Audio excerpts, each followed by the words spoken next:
तहरीक इंसाफ की हुकूमत के खिलाफ तहरीक अदम एतमाद सियासी थी। किसी के कहने पर तहरीक अदम एतमाद की बात गलत है। जनरल बाजवा ने तो तहरीक वापस लेकर इलेक्शन में जाने का कहा। मौलाना फजलुर रहमान ने उनकी बात नहीं मानी। जनरल फैज अपने बारे में खुद बता सकते हैं। पीटीआई क़यादत और कारकुनों ने हमेशा मौलाना फजलुर रहमान के खिलाफ बात की। इनका दो टोक नजरिया था कि पीटीआई से किसी सूरत बात नहीं होगी। रहनुमा मलिक अहमद खान की प्रेस कॉन्फ्रेंस।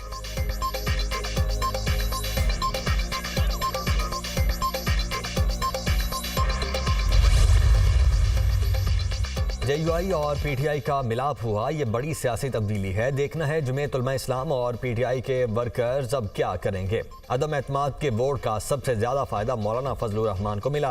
पीडीएम हुकूमत में उन्हें हम वजारतें दी गईं। सारे मजे लूटने के बाद उन्हें ख्याल आया कि उनसे ज्यादती हुई। सियासत में अब मौलाना आ नहीं रहे, जा रहे हैं। फैसल करीम कुंडी की प्रेस कॉन्फ्रेंस।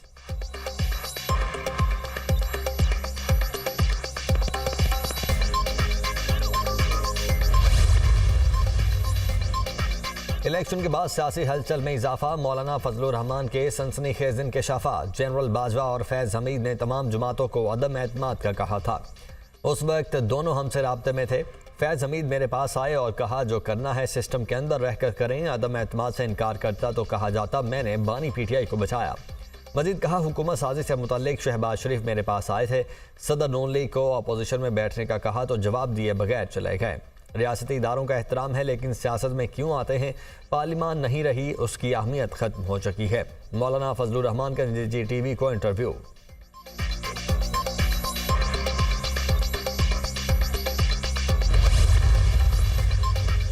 तहरीक इंसाफ के वफ्द की मौलाना फजलुर रहमान से मुलाकात। असद कैसर, आमिर डोकर, बैरिस्टर सैफ, फजल मोहम्मद, उमैर न्याजी समेत दीगर शामिल। हालिया इंतखाबात में मुबैना धांधली समेत तहफ़्फ़ुज़ात पर तबादला ख्याल। बानी पीटीआई का पैगाम मौलाना फजलुर रहमान को पहुंचाया। इंतखाबात में मुबैना धांधली के खिलाफ और अपोजिशन में साथ चलने की दावत। मुल्क की तारीख की बदतरीन धांधली हुई। असद कैसर की गुफ्तगू। हमें भी इंतखाबात पर तहफ़्फ़ुज़ात हैं। मौलाना फजलुर रहमान का मुकालमा। हुकूमत बनी या अपोजिशन में बैठे हम साथ चलेंगे। असद कैसर। पीटीआई ने जेयूआई से उमर अयूब के बतौर वज़ीर आज़म उम्मीदवार के लिए हिमायत मांग ली। उमर अयूब हमारे वज़ीर आज़म के उम्मीदवार हैं, उम्मीद है आप ताउन करेंगे। असद कैसर की गुफ्तगू। मौलाना फजलुर रहमान ने पार्टी की जनरल काउंसिल से मुशावरत तक वक्त मांग लिया।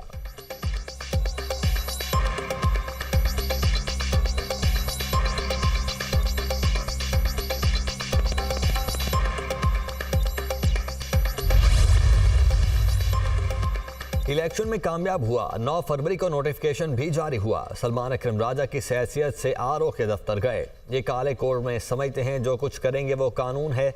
मेरे हल्के के अवाम ने मुझे 1.5 लाख से जायद वोट दिए। अपने वोट की हिफाजत करूंगा। जो फॉर्म 45 हम देते हैं वो गलत और जो आप देते हैं वो सही। जहां आप जीत गए वो ठीक और जहां हार गए वहां धांधली हुई है। आपका ये रोना धोना अब नहीं चलेगा। ऑन चौधरी की प्रेस कॉन्फ्रेंस। कहा ये इलेक्शन में डिजिटल दहशतगर्दी कर रहे हैं, इनके खिलाफ साइबर क्राइम में भी जाएंगे। कल जिस सियासी जमात के पास गए वो कोई भारतीय नहीं। मौलाना फजलुर रहमान ने इंतखाबात में धांधली की मजम्मत की। जमीयत उलमा इस्लाम ने हमारे मौक़िफ़ से इत्तेफाक किया। हमारे हाथ पांव बांध कर पोलिंग स्टेशन भेजा गया। इंतखाबात से मुतल्लिक नवाज शरीफ सिर्फ कबूतर उड़ाने आए थे। पीटीआई रहनुमा शेर अफजल मरबत की गुफ्तगू।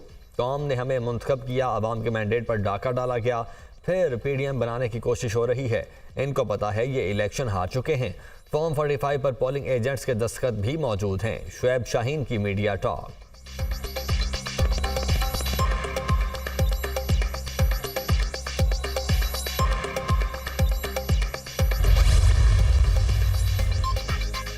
तहरीक इंसाफ और जमात इस्लामी के राबते। सरदार लतीफ़ खोसा का नायब अमीर जमात इस्लामी लियाकत बलोच को टेलीफोन। इश्तराकी अमल सिर्फ खैबर पख्तूनख्वा की सतह पर नहीं विफाक में भी किया जाना चाहिए। लतीफ़ खोसा की लियाकत बलोच से गुफ्तगू। पीटीआई के आज़ाद अराकीन के तहफ़्फ़ुज़ के लिए ताउन पर बात हो सकती है। जमात इस्लामी ने इत्तेहाद की सूरत में विफाक या सूबों में हुकूमत साजी में हिस्सा लेने का कोई फैसला नहीं किया। पीटीआई के लिए हिमायत गैर मशरूत है। विफाक में हुकूमत साजी के अमल में तेजी। मुस्लिम लीग नून और पीपल्स पार्टी की कोऑर्डिनेशन कमेटियों की तीसरी नशिस्त आज होगी। क़यादत से मुशावरत करके सिफारिशात को हतमी शक्ल दी जाएगी।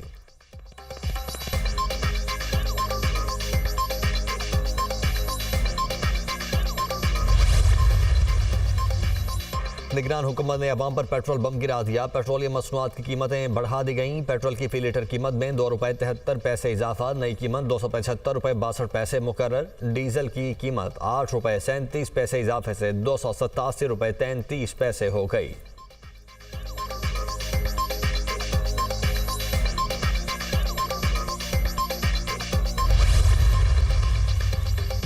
और इस्लामाबाद हाई कोर्ट में बानी पीटीआई की साइफर केस और तोशाखाना रेफरेंस में सजा के खिलाफ अपीलें दायर। इद्दत निकाह केस में सजा के खिलाफ अपील सेशन कोर्ट में दायर।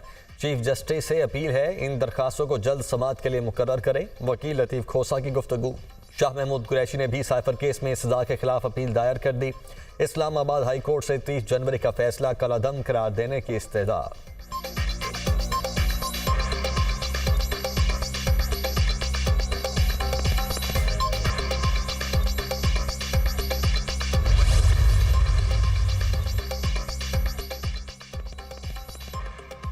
पीटीआई ने हमारे से कोई बाज़ाब्ता राब्ता नहीं किया। बिलावल भुट्टो ने सियासी जमातों से राब्तों के लिए 6 रुकनी कमेटी तश्कील दी है। अगर पीटीआई इस मामले पर संजीदा है तो 6 रुकनी कमेटी के साथ राब्ता करे।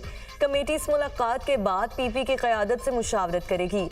मरकजी सेक्रेटरी इत्तलात फैसल करीम कुंडी का पीटीआई की पीपीपी से राब्तों के हवाले से खबरों का रद्द-ए-अमल। विफाक में हुकूमत साजी के अमल में तेजी। मुस्लिम लीग नून और पीपल्स पार्टी की कोऑर्डिनेशन कमेटीज का दूसरा इजलास। हुकूमत साजी के हवाले से मामलात पर पेशरफ्त। दोनों जमातों की कमेटियों की तीसरी नशिस्त आज फिर होगी। क़यादत से मुशावरत करके सिफारिशात को हतमी शक्ल दी जाएगी। कोऑर्डिनेशन कमेटीज की मीटिंग के बाद कायद नवाज शरीफ की सदारत में मुस्लिम लीग नून का जाती उमरा में अहम इजलास। इसहाक डार ने क़यादत को पीपल्स पार्टी के साथ मुज़ाकरात पर ब्रीफिंग दी। विफाक और पंजाब में हुकूमत साजी के हवाले से मुशावरत। दीगर इत्तेहादी जमातों के साथ मामलात पर भी तबादला ख्याल। पीपल्स पार्टी की कोऑर्डिनेशन कमेटी की भी बिलावल भुट्टो से मुलाकात। सियासी जमातों के राब्तों की सूरत हाल से क़यादत को आगाह किया।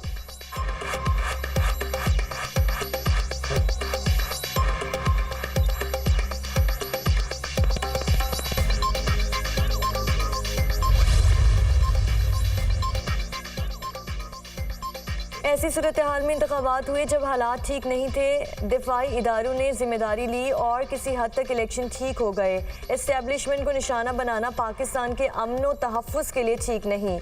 सियासी क़ुव्वतों से दरख्वास्त है, आग लगाने का नहीं, आग बुझाने का वक्त है। तमाम जमातें तहम्मुल से काम लें। जहां तक मुमकिन था अपने वोट की हिफाजत की, अपने मैंडेट को वापस कराया है। मीरपुर खास सखर नवाब शाह का मैंडेट भी MQM के पास आएगा। खालिद मकबूल सिद्दीकी की मीडिया टॉक। मुल्की इदारों ने पुरअमन इंतखाबात का इनकाद यकीनी बनाया।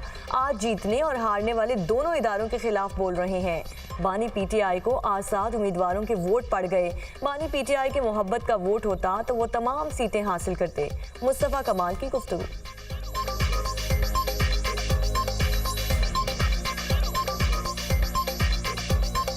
जो इलेक्शन जीता है वो भी बुरा कह रहा है और जो हारा है वो बुरा कह ही रहा है। किधर जा रहे हैं हम? आज अल्लाह का शुक्र है कि हमें मैंडेट दिया। जो मैंडेट हमें मिलना चाहिए था वो मैंडेट पूरा नहीं मिला है। हमारा मैंडेट हमें इससे ज्यादा था। हमारा मैंडेट इमरान खान साहब को वोट पड़ गए, सारे आजाद उम्मीदवारों के। पीटीआई की मोहब्बत का, इमरान खान की मोहब्बत का वोट होता तो 21 की 21। खुशाब, कोहाट और घोटकी में ज़िमनी इंतखाब। N88 खुशाब का गैर हतमी नतीजा आ गया। IPP के गुलस्कर बघोर 82,577 वोट लेकर कामयाब। आज़ाद उम्मीदवार मौज़म शेर ने 64,156 वोट लिए। PK 90 से आज़ाद उम्मीदवार आफ्ताब आलम 45,358 वोट लेकर कामयाब। पीपल्स पार्टी के अमजद आफरीदी का 34,354 वोट्स के साथ दूसरा नंबर। PS 18 ओबाड़ो से आज़ाद उम्मीदवार जाम मेहताब डहर 87,143 वोट लेकर जीत गए। पीपल्स पार्टी के सरदार शहरयार शर ने 55,190 वोट हासिल किए।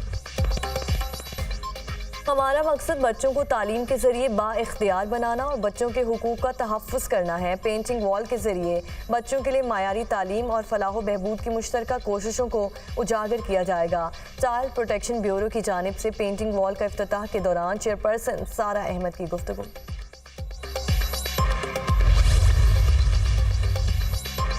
निगरान वफाकी वज़ीर दाखिला गौहर एजाज का FIA हेडक्वार्टर्स का दौरा।